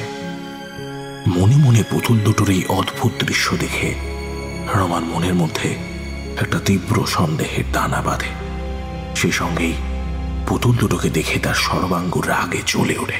রিনিকে বর্ব পুতুলটা হাতে নিয়ে দাঁড়িয়ে থাকতে দেখে খানিকটা ধমক দিয়ে রমা বলে ওঠে, এই রিনি, তুই আবার শোকেস থেকে বর্ব পুতুলটা বের করেছিস? যা, শোকেসে গিয়ে রেখে দিয়ায়। এই পুতুলটা বাড়িতে ঢোকার পর থেকে প্রতিদিন বাড়িতে একটা না একটা অশুভ ঘটনা ঘটেই চলেছে। মায়ের ধমক শুনে রিনি ঘরের মধ্যে চলে যায়। এই ঘটনার পর হরিমতির অপঘাতে মৃত্যু হয়েছে বলে প্রদীপ, রাতুল ও রাধা হরিমতির 3 দিনের শ্রাদ্ধ অনুষ্ঠানের কাজ করে। হরিমতির শ্রাদ্ধ অনুষ্ঠানের 2 দিন পর একদিন সকালে রমা বাড়ির দাওয়ায় বসে সবজি কাটছিল, আর রিনি ঘরের মধ্যে জোরে জোরে পড়ছিল, অজগর আসছে তেরে আরাম কি খাবো পেরে, ইঁদুর ছানা ভয় মরে ঈগল পাখি পাশে ধরে। হঠাৎ এমন সময় বাড়ির বাইরে থেকে একটা ডাক শোনা যায়, এই রমা, এই রিনি, তোরা বাড়ি আছিস? দেখ আমি এসেছি। বাড়ির বাইরে থেকে একটা ডাক রমার কানে ভেসে আসতেই রমা সবজি কাটা থামিয়ে বাড়ির সদর দরজার দিকে তাকিয়ে বলে, এটা মামার গলা মনে হলো। মামা এলো নাকি এখন? এই কথা বলে রমা সবজি কাটা থামিয়ে দাওয়া থেকে উঠোনে নামতে যাবে, দেখতে পায় রমার মামা নিত্যানন্দ ভৈরববাবু সদর দরজা দিয়ে বাড়ির ভেতর ঢুকছেন। মামাকে বাড়ির ভেতর আসতে দেখে রমা তার মামার কাছে ছুটে আসে। প্রণাম করতে করতেই বলে, মামা, তুমি কেমন আছো? অনেকদিন পর আমার বাড়িতে এলে, আর আসো না কেন? রমার প্রশ্ন শুনে রমার মামা নিত্যানন্দ ভৈরববাবু বললেন, এই চলে যাচ্ছে রে মা আমার। তুই তো জানিস আমার নানান ধরনের পুজো আচ্ছা তন্ত্র সাধনার কাজ থাকে, তার জন্য এদিক ওদিক যেতে হয়, তাই আর তোর বাড়ি আসা হয়ে ওঠে না। তা তোরা সব কেমন আছিস? বাড়ির সবাই কুশল তো? মামার মুখে এই কথা শুনে রমা মুখ নিচু করে বলল, না মামা, আমরা বাড়ির লোকেরা কেউই ভালো নেই। গত 5 দিন আগে আমার শাশুড়ি মা গত হয়েছেন। রমার মুখে হরিমতির মৃত্যুর খবর শুনে নিত্যানন্দ ভৈরববাবু অবাক গলায় বলে ওঠে, এমা, উনি মারা গেলেন? কোনো কি ব্যাধি হয়েছিল ওনার? না মামা, মায়ের শরীরে কোনো রোগ ব্যাধি ছিল না। এই কথা বলে গত 5 দিন আগে বাড়িতে কি কি দুর্ঘটনা ঘটেছে এবং হরিমতি কিভাবে মারা গেছে সমস্ত কথা রমা তার মামা বাবুকে খুলে বলতেই নিত্যানন্দ ভৈরববাবু কিছুই বলে না। রমার কথা শুনে এরপর উনি বাড়ির উঠোনে ঢুকে বাড়ির চারিদিকটা বেশ অদ্ভুতভাবে তাকান। তারপর নাক মুখ সিটকে বেশ গম্ভীর গলায় বললেন, বাড়ির ভেতরে এত আষ্টে পচা গন্ধ ছড়াচ্ছে কেন রে তোদের? মামার এই কথা শুনে রমা খানিকটা অবাক হয়ে যায়, বলে, আষ্টে পচা দুর্গন্ধ বাড়ির ভিতর? কই, আমি তো কোনো রকম গন্ধ পাচ্ছি না মামা। রমার কথা শুনে এবারে মামা বলে ওঠেন, রমা, এ যে সে কোনো গন্ধ নয়। বাড়িতে অশুভ বা অশরীরী কিছু প্রবেশ করলেই এই পচা আষ্টে দুর্গন্ধ পাওয়া যায়। তোদের বাড়িতে এই মুহূর্তে এখন কোনো অশরীরী আত্মার প্রবেশ ঘটেছে বলেই এই পচা আষ্টে দুর্গন্ধ ছাড়ছে। নিত্যানন্দবাবুর এই কথা শুনে রমা ভয়ে চমকে ওঠে, কাঁপা কাঁপা গলায় বলে ওঠে, কি বলছো মামা? আমাদের বাড়িতে অশরীরী আত্মার প্রবেশ ঘটেছে? কিন্তু কার? রমার এই প্রশ্ন শুনে নিত্যানন্দ ভৈরববাবু আর কিছুই বলেন না। ইতিমধ্যে ঘরের ভিতর থেকে মামার গলা পেয়ে রিনি ঘর থেকে ছুটে বেরিয়ে এসে তার মামা বাবুকে জড়িয়ে ধরে বলে, মামা দাদু, তুমি কতদিন পর এলে? থাকবে তো আমাদের বাড়িতে? আগের বাড়ির মতো চলে যাবে না তো একদিন থেকে? ঘর থেকে রিনিকে ছুটে বেরিয়ে এসে জড়িয়ে ধরতে দেখে নিত্যানন্দ ভৈরববাবু রিনিকে কোলে তুলে নেয়।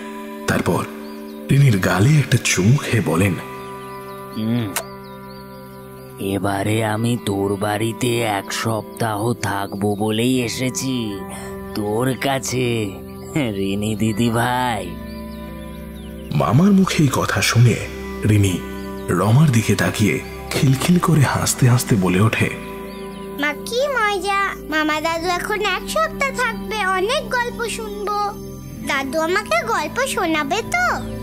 রিনি যখন মাকে এই কথাগুলো বলছিল, নিত্যানন্দ ভৈরববাবু হঠাৎ করে চোখ যায় রিনির হাতে ধরা ওই মাটির বড় বউ পুতুলটার দিকে।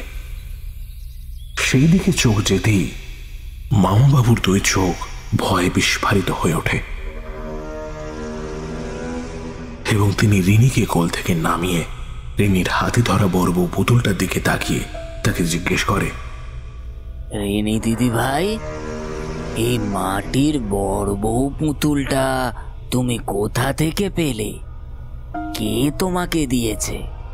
ভৈরববাবু রিনির হাত থেকে বড় বউ পুতুলটা নিজের হাতে তুলে নিয়ে পুতুলটার দিকে এক দৃষ্টিতে তাকিয়ে বলে ওঠেন রমার উদ্দেশ্যে, রমা, তুই কাদেরকে ঘরের ভেতরে ঢুকিয়েছিস নিজের অজান্তে?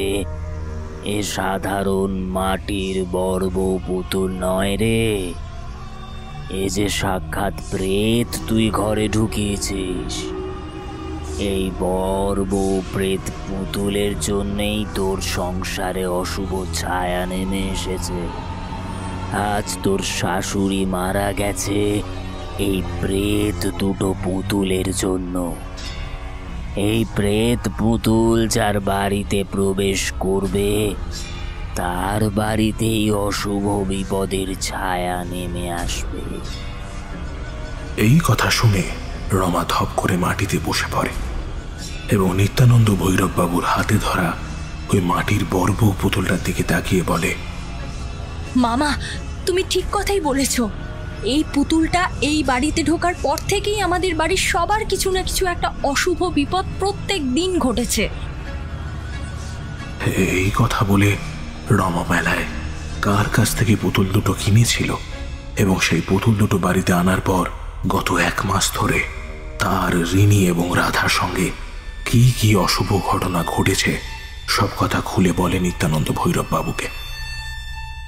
নিত্যানন্দ ভৈরব বাবু রমার মুখ থেকে সব শুনে বলল, আমার মনে হয় রিনি মেলায় যে বুড়িটার কাছ থেকে পুতুলটা কিনেছে সেই বুড়িটা মনে হয় কালো জাদু ও তন্ত্র মন্ত্রের সাথে যুক্ত কোনোভাবে, এবং সে হয়তো কোনো কম বয়সী ছেলে মেয়ের মৃত প্রেতাত্মাকে তার কালো জাদু মন্ত্র বলে এই পুতুলের মধ্যে বন্দি করে রেখেছে। কিন্তু কেন এই পুতুলের মধ্যে প্রেতাত্মাগুলোকে বন্দি করে রেখেছে ওই বুড়ি, তা আমাকে যেভাবেই হোক জানতে হবে। নিত্যানন্দ ভৈরব বাবুর মুখে এই কথা শুনে রমা জিজ্ঞেস করে, আচ্ছা মামা, তুমি কিভাবে জানবে এই পুতুলের মধ্যে কারা বন্দি রয়েছে? রমার প্রশ্ন শুনে তিনি রমার দিকে তাকিয়ে বললেন, আজ সন্ধ্যের পর রাতের দিকে আমি এই উঠোনের মাঝখানে একটা যজ্ঞ করব। ওই যজ্ঞের মাধ্যমেই আমি জানতে পারবো ওই পুতুলের মধ্যে কার বা কাদের প্রেতাত্মা বন্দী হয়ে রয়েছে।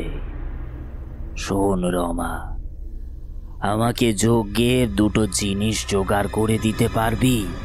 কি জিনিস জোগাড় করে দিতে হবে বলো? আমি জোগাড় করে আনার যথাসাধ্য চেষ্টা করব।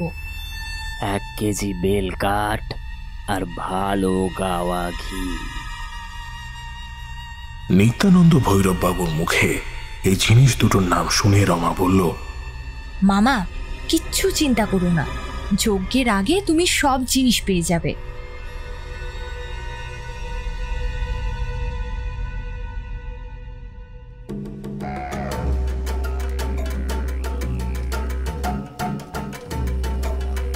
এসো গন্ধ পুষ্পে ওং ক্রিং কালেই নমঃ। ওং ক্রিং ক্রিং হিং হিং হিং হিং দক্ষিণে কালিকে ক্রিং ক্রিং ক্রিং হিং রিং রিং রি স্বাহা। ধর্মাধিখত্তে দেবী নারায়ণী নমস্তে। 108 বার কালী মন্ত্র জপ করতে করতে শেষে যজ্ঞবেদী জ্বলন্ত আগুনে ঘিয়ের আহুতি দিয়ে নিত্যানন্দ ভৈরব বাবু যজ্ঞবেদীর সামনে রাখা পুতুল দুটো হাতে তুলে নিয়ে তার গায়ে খানিকটা তেল সিঁদুর মাখিয়ে নিয়ে যজ্ঞবেদীর পাশে একটা লাল সিঁদুরের গণ্ডি কাটে এবং ওই লাল সিঁদুরের গণ্ডির মধ্যে মাটির বর্ব পুতুল দুটোকে রেখে বিড়বিড় করে আবারও কি একটা মন্ত্র জপ করে। মন্ত্র জপ করা শেষ হলে নিত্যানন্দ বাবু মাটির মালসার বাটির মধ্যে থাকা মদটা যেই পুতুল দুটোর গায়ে ঢালতে যাবে, অমনি নিত্যানন্দ ভৈরব বাবু দেখে সেই সময় পুতুল দুটো কেমন যেন মানুষের মতো নড়ে উঠেছে। তারপরেই ফ্যাঁসফ্যাঁসে গলায় বলে ওঠে নিত্যানন্দ ভৈরব বাবুর উদ্দেশ্যে, মরবি তোরা, বাড়ির সবাই আমাদের দুজনের হাতেই মরবি।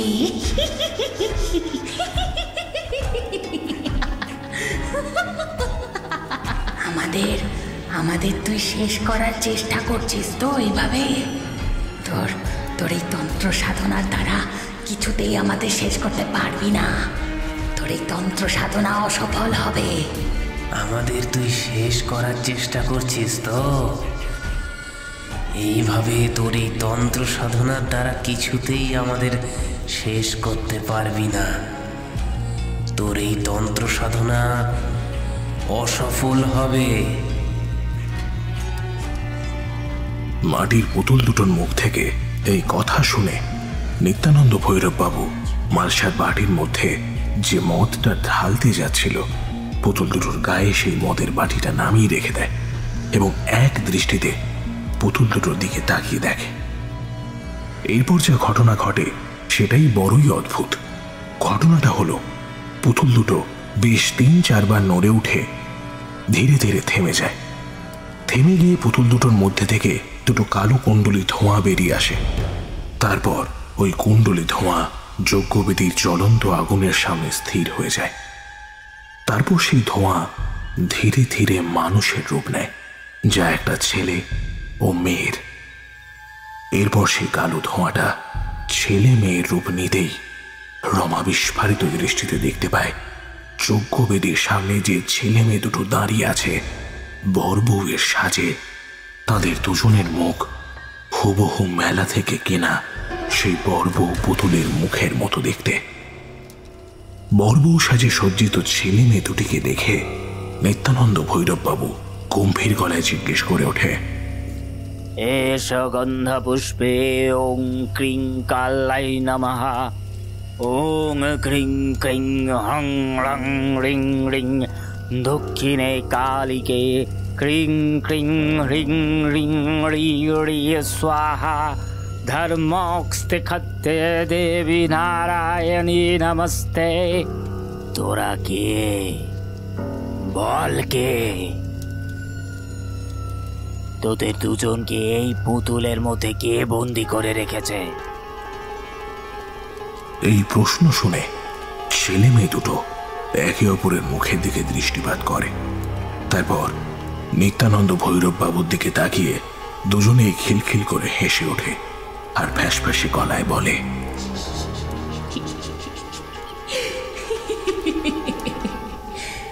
আপনি আপনি আমাদের পরিচয় শুনে কি করবেন?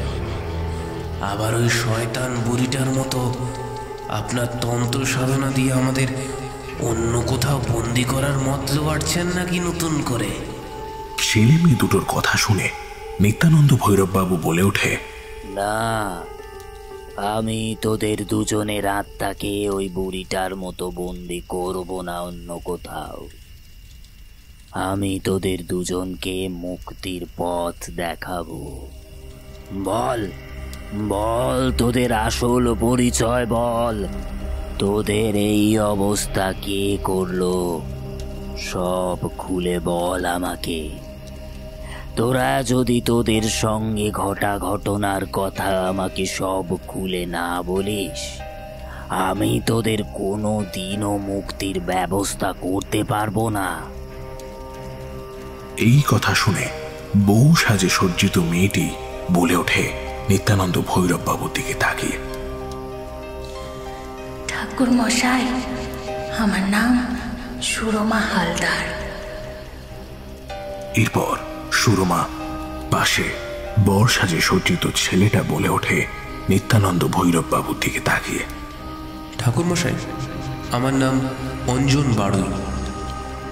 নতুন বর বউ সাজে সজ্জিত ছেলে মেয়ে দুটির নাম শুনে নিত্যানন্দ ভৈরব বাবু বলে ওঠে, তোদের মধ্যে যে কোনো একজন বল আমাকে তোদের জীবৎকালে কি কি ঘটনা ঘটেছিল। এই প্রশ্ন শুনে অঞ্জন বলতে শুরু করে,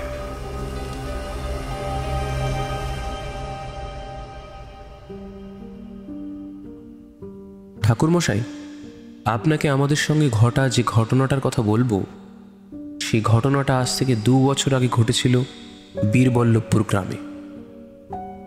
বীরবল্লভপুর গ্রামের জমিদার উদয়শঙ্কর নারায়ণ রায় ছিল খুব প্রতাপশালী এবং ধনী ব্যক্তি। ওনার ভয়ে বীরবল্লভপুর গ্রামের লোকেরা সব বাঘে গরুতে এক ঘাটে জল খেত। এই উদয়শঙ্কর নারায়ণের একমাত্র মেয়ে ছিল সুরমা। এই সুরমার সঙ্গে আমার আলাপ হয় প্রথম গুরুজির বাড়ি মানে আমরা একসঙ্গে দুজনে গান শিখতাম। ওই বীরবল্লভপুর গ্রামেই থাকতাম। আমার বাবা বীরবল্লভপুর গ্রামের বাজারে মাছ বিক্রি করত, আর আমি কলেজ পাশ করার পর গ্রামের বাড়ি বাড়িগুলোতে গিয়ে বাচ্চাদের পড়াতাম আর খুব গান গাইতে ভালোবাসতাম। আর তাই গুরুজির কাছে গান শিখতে যেতাম রোজ। আমি খুব সাধারণ গরিব ঘরের ছেলে ছিলাম। সুরমার গানের গলাতে এতটাই মিষ্টি ছিল যে আমি ওর গানের গলা শুনে ওর প্রেমে পড়ে যাই। অবশ্য প্রথমেই আমি ওর সঙ্গে বন্ধুত্ব করি। আমাদের দুজনের মধ্যে বন্ধুত্ব হওয়ার পর ধীরে ধীরে কখন যে আমরা দুজনের প্রেমে পড়ে যাই আমরা নিজেরাও জানি না। সুরমা যে জমিদার উদয়শঙ্কর নারায়ণ রায়ের মেয়ে এবং এত বড় লোকের মেয়ে ছিল, সেরকম কিছু ওর মধ্যে কোনোদিনই অহংকার ছিল না। সবার সঙ্গে হেসে কথা বলতো আর সবাইকে খুব সাহায্য করতো। বিশেষ করে গরিব দুঃখীদের খুব সাহায্য করত, তাদের বিপদের দিনে ঝাঁপিয়ে পড়তো। এরপর আমাদের প্রেমের কথা একদিন জমিদার উদয়শঙ্কর নারায়ণের কানে যেতেই উনি সুরমাকে আর গুরুজির বাড়িতে গান শেখাতে পাঠাতেন না। বাড়ি থেকে সুরমার বেরোনো বন্ধ করে দেওয়া হয় এবং আমাদের দেখা সাক্ষাৎ প্রায় বন্ধ। জমিদার মশাই সুরমাকে বাড়ির ভিতরে আটকে রেখে সুরমার বিয়ে দেওয়ার জন্য পাত্র খুঁজতে শুরু করে এবং আমাদের বীরবল্লভপুর গ্রামের দুটো গ্রামের পর সাজিপুর বলে একটি গ্রাম পড়ে। সেই সাজিপুর গ্রামের জমিদার পল্লব চৌধুরীর ছোট ছেলে অনির্বাণের সঙ্গে সুরমার বিয়ে ঠিক হয়। কিন্তু সুরমা ও অনির্বাণের বিয়ের 1 সপ্তাহ আগে সুরমা একটা ঘটনা ঘটিয়ে বসে। ঘটনাটা হলো, ওর বিয়ের 1 সপ্তাহ আগে একদিন রাতের বেলা আমি টিউশনি পড়িয়ে বাড়ি ফিরছি। রাতে খাওয়া দাওয়া সেরে যখন নিজের ঘরে শুয়ে শুয়ে সুরমার কথা চিন্তা করছি, হঠাৎ আমার ঘরের জানলার বাইরে থেকে একটা গলা শুনতে পাই। অঞ্জন, হে অঞ্জন, তুমি বাড়ি আছো? আমার ঘরের জানালার বাইরে থেকে একটা মেইলি গলার আওয়াজ ভেসে আসতেই আমি বিছানার উপর ধরফর করে উঠে বসি এবং বলি, এটা সুরমার গলার আওয়াজ না? ও এত রাতে আমার বাড়িতে কি করতে এসছে?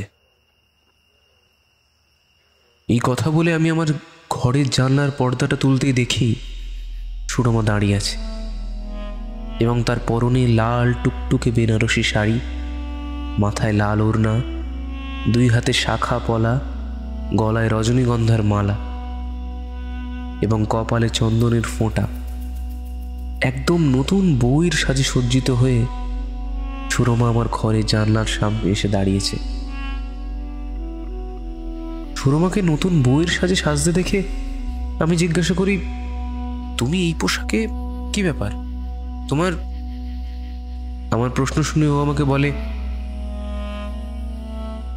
অঞ্জন, আমাদের হাতে বেশি সময় নেই, তুমি তাড়াতাড়ি বাড়ির বাইরে আসো। আজ রাতে আমরা বিবাহ করব।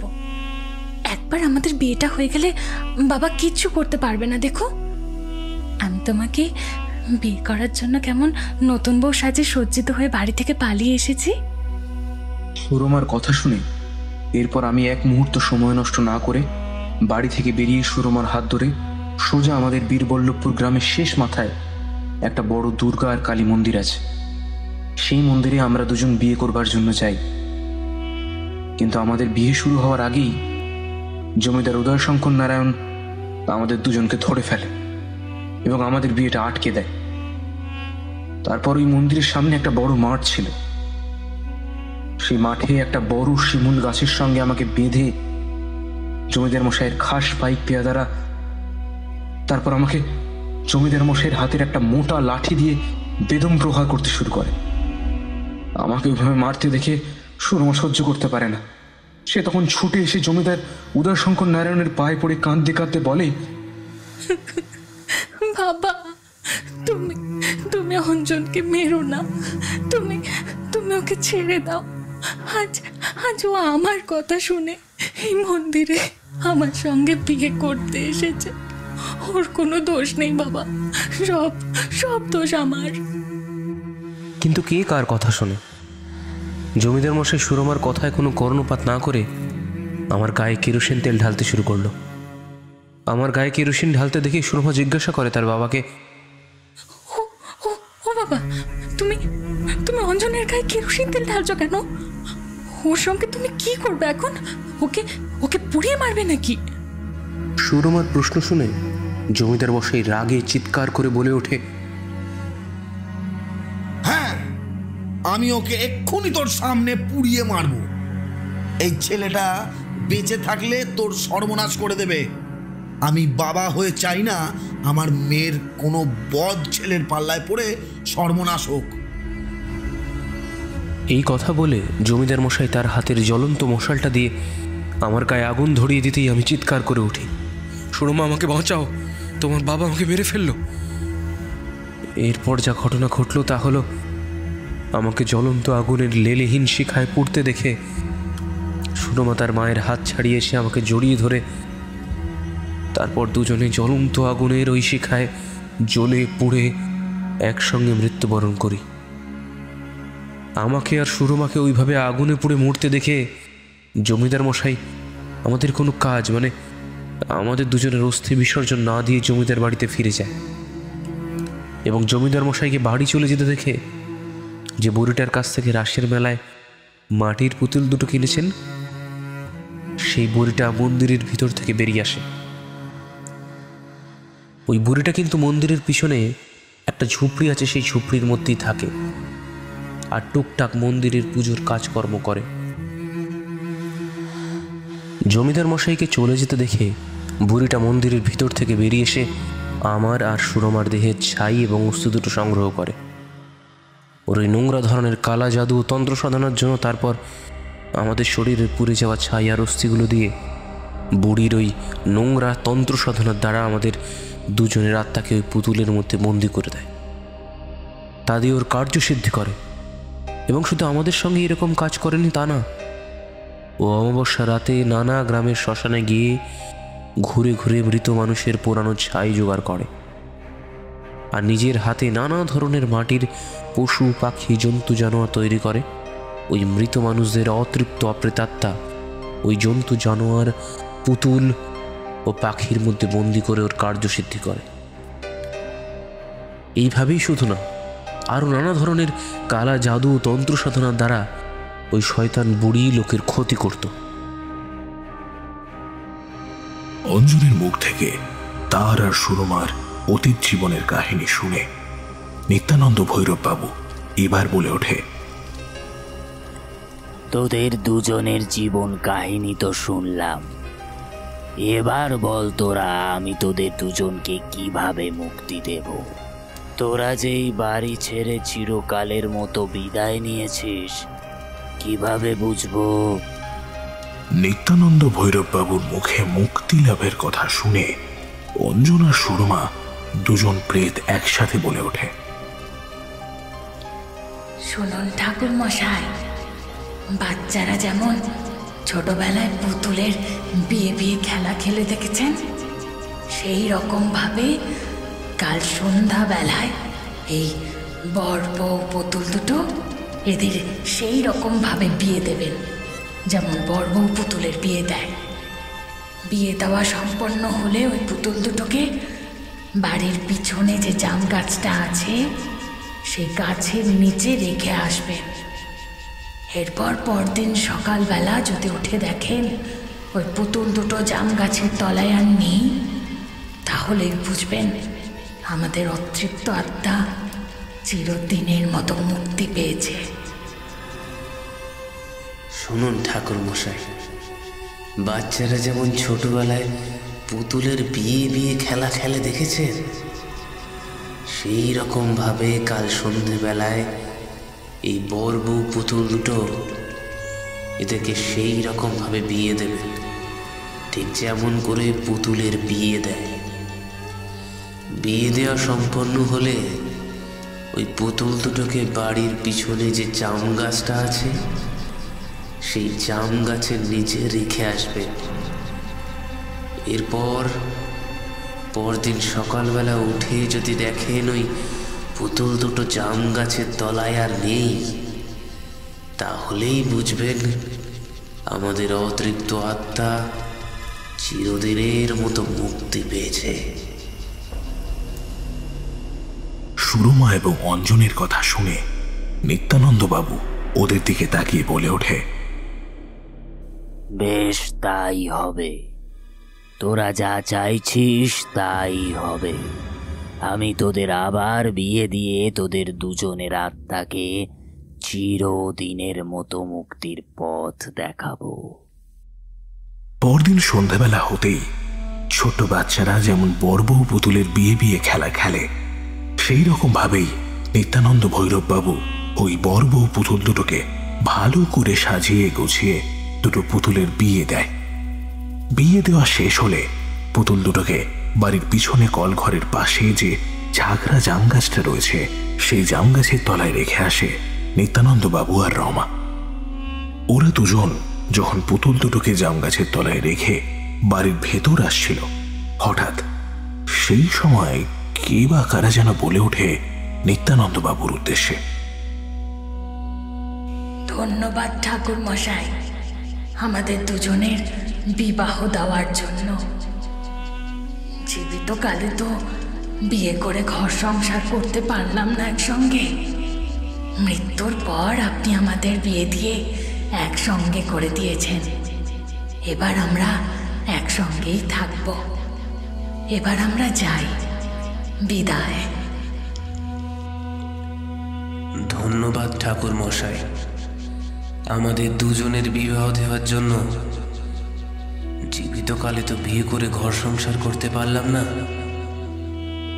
একসঙ্গে মৃত্যুর পর আপনি আমাদের বিয়ে দিয়ে আবার একসঙ্গে করে দিয়েছেন। এবার আমরা একসঙ্গেই থাকব। এবার আমরা যাই, বিদায়। পেছন দিক থেকে অঞ্জনা সুরমার গলা পেয়ে রমা খানিকটা ভয়ে চমকে ওঠে এবং যেই পেছন ফিরে পুতুল দুটোকে দেখতে যাচ্ছিল, নিত্যানন্দ ভৈরববাবু রমার হাত ধরে বলে ওঠে, পিছন ফিরে আর তাকাস না মা, চল ঘরে চল।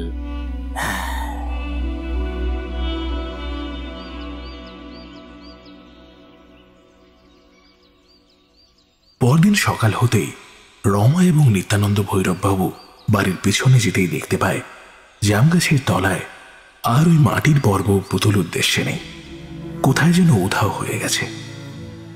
জাম গাছের তলায় মাটির পুতুল দুটোকে না দেখতে পেয়ে নিত্যানন্দ ভৈরববাবু আকাশের দিকে তাকিয়ে রমার উদ্দেশ্যে বলে, রমা মা, তোর বাড়ির উপর থেকে সব বিপদের ছায়া কেটে গেছে। অঞ্জন ও সুরমার অতৃপ্ত আত্মা এতদিন পর মুক্তি পেয়েছে। তোর আর চিন্তা নেই কোনো। তোর বাড়ির লোকেদের নিয়ে এবার সুখে শান্তিতে বসবাস কর।